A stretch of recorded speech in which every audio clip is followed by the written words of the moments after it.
I have a follow-up question. NOVA is overseeing a lot of funding for community service providers. How do you hold them accountable? I was hearing some discussion in the previous panel about funding attaching to the client. Is that the way you can track the funding to make sure that services are going directly to ex-offenders? Well, what we have is a service fund that all NOVA case managers have access to. So they can utilize that money depending on what their client needs are, whether it's housing, whether they need a driver license or take a special driving test, any of those things. So it's a pot of money that we leave just for individuals. So the individuals can access that money rapidly.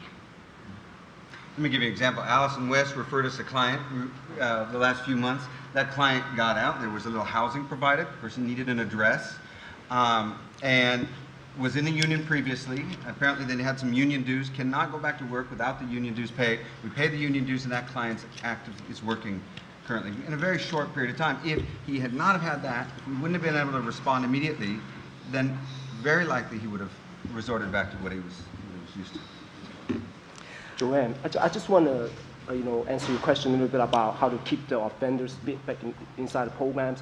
I think in San Francisco, there are a lot of programs catered to the ex-offenders, the people who are inside the prison system, and sometimes it's difficult for people to access those programs because their proximity or whatever situation with them mentally, how they haven't really processed their lifestyle, during the incarceration when they're coming back. So incentives are what will keep these people, these offenders, in this type of programs. Because if you're able to provide them with incentives that provide them with basic needs, food, shelter, education, jobs, these type of things will keep these people there. But however, that's why it's so great that Mr. Adachi, and the DA and the sheriff and everybody's coming together, been focusing on this issue about reentry of prisoners, because now Mr. Dachi's officer and Jessica was able to provide this resource guide that can combine everything together to provide this to all the service providers, all the CBOs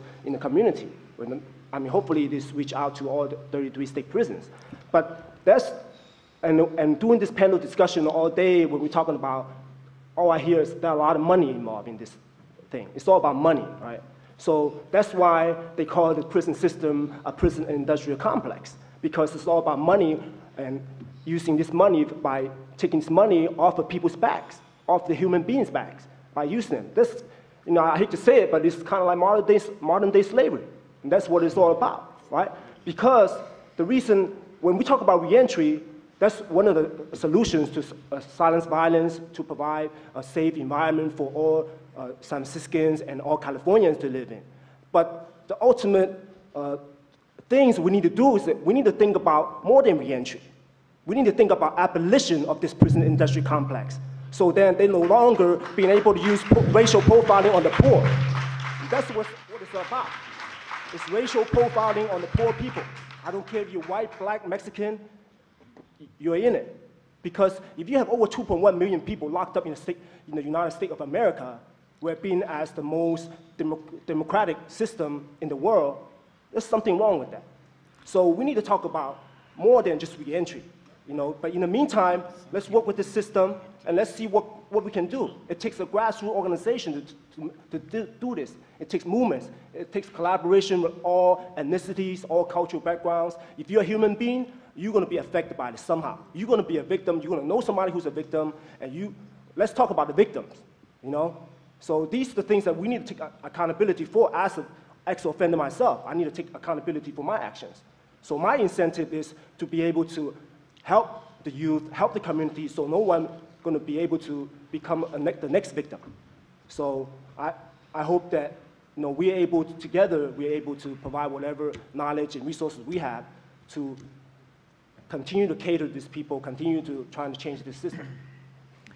Does anyone else on this panel have strategies for trying to keep ex-offenders in your reentry programs? Lisa Murphy. Well, the Free Women Coalition is kind of unique in so much as it's not it's a fledgling group, and who's in the group are some academics, and then also there's people like myself who are parolees, and then people who've recently come out of the RISE project in 850 Bryant. So as our mission statement and our goals start to flesh out and come to fruition, we're realizing that no matter how many reentry services are provided in this community, that if you don't have some place to live, you can't access these services. You can't go see Jason. You can't go to the Northern California Service League. You can't do anything if you don't have some place to live. And if you're sleeping on the streets, what are the chances that you want to sleep on the streets clean and sober? And I can tell you that they're none, because you're miserable, you're sleeping in the park, you're parked over a grate in the street, and it sucks. And even if you are on GA or something similar, you're in a crappy SRO and you're miserable and you want to do something to alleviate your mind from the situation.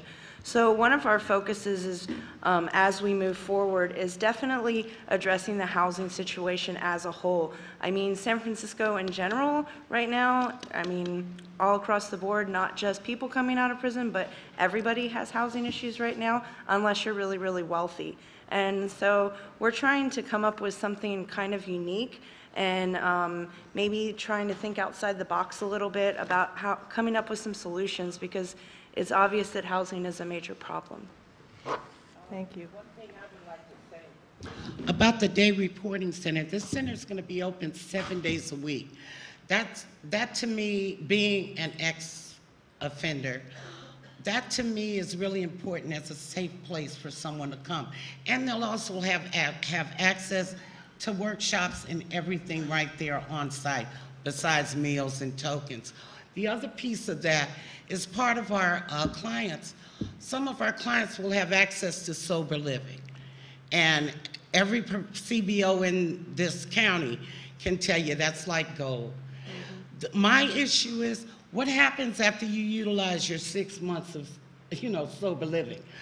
If you get hooked up with Charles or Jason to go to school is going to last a little bit longer than 6 months. And I'm not talking about the violent offenders. I'm talking about the simple drug addicts who sold dope on the street just to get up. They can't get into public housing a lot of times because of their drug convictions. Those are things, long-term things we need to be looking at. If we're talking about rehabilitation, if we're talking about bringing these people back into the fold, then we need to look at their offenses. And Clean Slate does a good job, but we need to look at it sooner. I'm trying to hire men who have been there, done that, bought the t-shirt in order to engage our clientele.